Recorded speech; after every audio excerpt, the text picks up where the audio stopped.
సముద్రం ఎంత లోతు ఉంటుందో ఎవ్వరికీ తెలియదు. అలానే దానిలో ఎన్ని రహస్యాలు దాగి ఉన్నాయో కూడా ఎవ్వరికీ తెలియదు. ఒక మహాశక్తి ఒక రాజవంశం చేతుల మీద నుంచి సముద్ర గర్భంలోకి ఎలా వెళ్ళింది? ఆ మహాశక్తి ఈ రోజు వేలాది మంది భక్తుల జీవితాలను మార్చుతోంది. అసలు ఆమె ఎవరు? ఆమె రాజరాజేశ్వరినా లేక రాజులమ్మ తెలియనా? అలానే దండం పెడితే అంటుకుంటుంది. ఒకసారి వెళ్తే 3 సంవత్సరాలు వరుసగా వెళ్ళాలి. ఇలాంటి అపోహలు కూడా ఈమెపై ఉన్నాయి.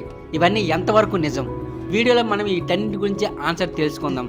అలానే రాజులమ్మ తల్లి యొక్క జాతర, ఈ జాతర యొక్క ఈ దేవత యొక్క విశిష్టత ఏంటో ఈ వీడియోలో క్షుణ్ణంగా తెలుసుకుందాం. వీడియో చివరి వరకు చూడండి. చరిత్ర ప్రకారం విజయనగర సామ్రాజ్యంలో కోసపాటి విజయరామరాజు వంశం వారు రాజరాజేశ్వరి దేవిని తమ ఆరాధ్య దేవతగా పూజించేవారు. బొబ్బిలి యుద్ధ సమయంలో అమ్మవారు ముందుగానే హెచ్చరించిందని చెబుతారు. ఈ రాజ్యాన్ని కోల్పోతారు, మీ వంశం యొక్క వారసుడు మాత్రమే మిగులుతాడని. కానీ అహంకారం ఇది రాజులకు కొత్త కాదు. మమ్మల్ని కాపాడలేని దేవత మాకెందుకని ఆగ్రహంతో విగ్రహాన్ని ఒక పెట్టెలో పెట్టి నదిలో వదిలేస్తారు. నది సముద్రంలో కలిసింది. అక్కడతో ఈ కథ ముగిసిందా? ఇంకా ఉంది.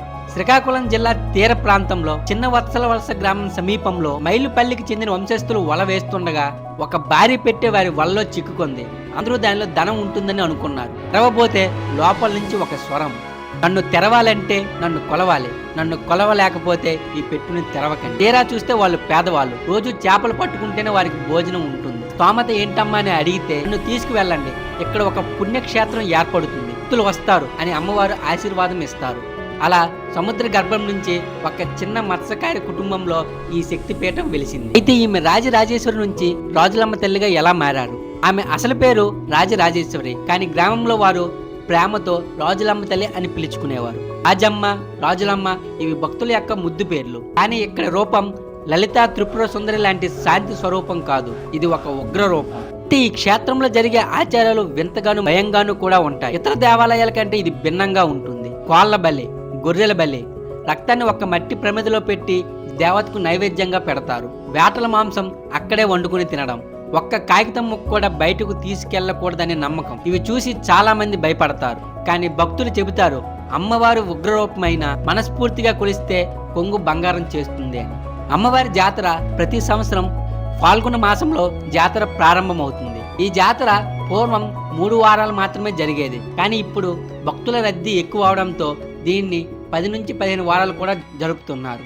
కొన్నిసార్లు సంవత్సరం పొడవునా కూడా భక్తులు వస్తూనే ఉన్నారు. శనివారం ఉపవాసం, ఆదివారం అలంకరణ, డప్పుతో ఊరేగింపు, ముడుపులు కట్టి భక్తులు అయ్యప్ప ఇడుముడిలాగా హుండీ డబ్బాలో ప్రతిరోజు వారి ఆదాయంలో కొంత డబ్బును ఉంచి పసుపు గొడ్డలో కట్టి తలపై పెట్టుకుని వస్తారు. ఇది భక్త లేక భయమా? భక్తుల నమ్మకం ఏంటంటే, ఇలా చేస్తే సంతానం లేని వారికి పిల్లలు కలుగుతారు, ఉద్యోగం లేని వారికి ఉద్యోగం వస్తుంది, పెళ్లి కుదరని వారికి సంబంధం కుదురుతుంది, మొక్కుబడి తీర్చకపోతే ఒక హెచ్చరిక కూడా వస్తుంది.